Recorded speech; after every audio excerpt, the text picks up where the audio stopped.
আমাদের এই অনুষ্ঠানের কবি শিক্ষক সঞ্জীব বৈদ্য আমাদের হোসেন ভাইকে ছোট্ট একটি লেখনী দিয়ে শুভেচ্ছা জানাচ্ছে।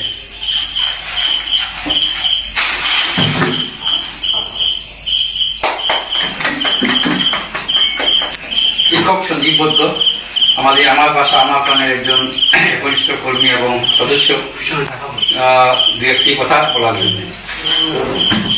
আজকে আমরা একটা ঐতিহাসিক মুহূর্তে আছি।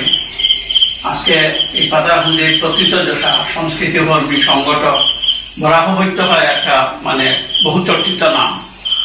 আমরা শ্রদ্ধেয় আমার অগ্রজ প্রতিম সিদ্ধার্থ শেখর পাল চৌধুরী মহাশয়ের বাড়িতে সত্যিকার অর্থে একটা অত্যন্ত আনন্দঘন একটা মুহূর্ত সাক্ষী দিয়ে থাকলাম আমরা। এই সংস্কৃতির এই ভবনে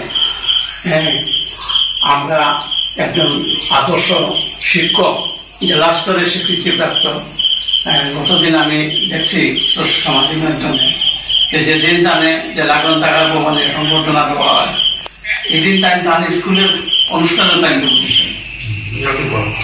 এই যে তান যে আমার মনে করা হয়তো একটা সামান্য ব্যাপার হতে পারে, কিন্তু আমি বিষয়টাকে আমি একটু বড়ভাবে চিন্তা করছি।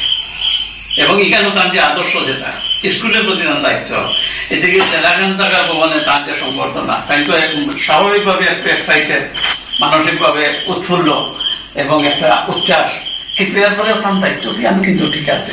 তো এটা একটা শিক্ষকের সবচেয়ে বড় যেটা আর কি, এটা তার মধ্যে আছে। পাশাপাশি তার ব্যাপারে পরিচয় বলে দেওয়ার তো তার নাই। এটা আমরা এই শ্রীভূমি জেলা তথা গোটা বলা হবে মানুষের তার একজন সক্রিয় শিক্ষক, আদর্শ অত্যন্ত নিষ্ঠাবান, তার যে সিনসিয়ারিটি শিক্ষকতার ক্ষেত্রে তার দায়িত্ব পালনে, যেটা আমরা দেখছি প্রত্যক্ষভাবে দেখছি এবং সামাজিক মাধ্যমে পত্র পত্রিকার মাধ্যমে আমরা যেটা দেখছি, এটা আমরা প্রাণিত করে, অনুপ্রেরণা দেয়। গতিকে আমরা আজকে খুব আনন্দিত। আমার ফণীকুমার নাথ মহাশয় তার যে উদ্যোগ নিচ্ছেন, এটা তার সেই প্রশংসা করি, উচ্চস্বরিত আমরা প্রশ্ন করি। এখানেও শেখর দেবরায় স্যার আসছেন, এখানে আমার ভাতৃপতি সুরজিৎ সেনগুপ্ত খুব গণী মানুষ, একদিকে তাই শিক্ষা প্রতিষ্ঠান জড়িত, অন্যদিকে তাই সাংবাদিকতায় জড়িত। এখানেও আর একটা অসীম ভাই এখানে আসেন।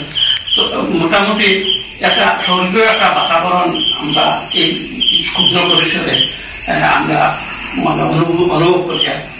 এবং এই আজকের সবার মাধ্যমে আমরা গোটা সমাজে আমরা একটা বার্তা দিতে চাই যে কর্তব্য, যে কোনো কর্তব্য যদি নিষ্ঠার সঙ্গে করা যায়, নিঃস্বার্থভাবে সামাজিক স্বার্থে, দেশবাসীর স্বার্থে, তো এটা উন্নয়ন হওয়া জরুরি এবং এরকম একটা দৃষ্টান্ত থাকা জরুরি, যাতে অন্যরাও পালিত হয়।